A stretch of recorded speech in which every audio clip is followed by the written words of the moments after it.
Retention rates in American universities among low-income students is a rapidly growing issue occurring across the nation, and the importance of a college degree is now imperative in order to succeed in one's future. A recent study conducted at Georgetown University supported this statement when it found that 75% of the jobs in Massachusetts will require education beyond the high school diploma. In conjunction with this statistic, federal data noted that only 14% of low-income students in Massachusetts earn any type of degree within 6 years after graduating from high school. Thus, we see a pressure for college completion, but a lack of resources and support systems to help students achieve this. Bryn Mawr College in Pennsylvania is a unique institution with a movement that is actively seeking low-income students from the Boston area and supporting them to attend their college. NPR reports that the college's mission is to promote success among low-income students, which means that the university accepts 10 low-income students from Boston annually, providing them with financial assistance and introducing them to one another in hopes that they will form a network and support each other as they navigate their college years. The Obama administration has also worked to increase the awards given in Pell Grants and support a tax credit for tuition costs. Unfortunately, these attempts have not even come close to helping low-income students at all, since the American college tuition exponentially increases annually and the Pell Grant awards have remained the same. In 2012, Pell Grants only helped cover 27% of college expenses, but in 1975 they helped students with 67% of the economic burdens a student has to pay for college.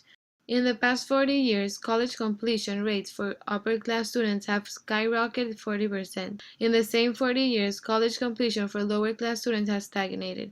Not only does this make college an undiverse atmosphere, but it perpetuates unequal academic achievements that have far-reaching effects on socioeconomic status, job opportunities, stereotypes, and the gap between the rich and the poor.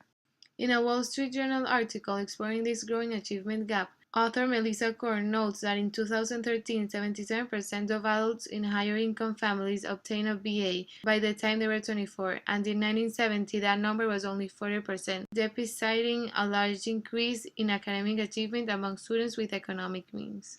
In 2013, 9% of low-income families obtained that same degree, and just 43% prior, the number was only 6%, demonstrating minimal support for the students of lesser means to obtain a college degree. Although the study notes that there is an increase in college acceptance rates for all students, only 1 in 5 from low-income families actually graduate to obtain this degree, while 99% of students from top-earning families do. This gap is due to a few reasons. As mentioned earlier, there is less incentive for schools to provide financial aid, since it is taking money out of their pocket without providing visible racial diversity, a desirable university trait.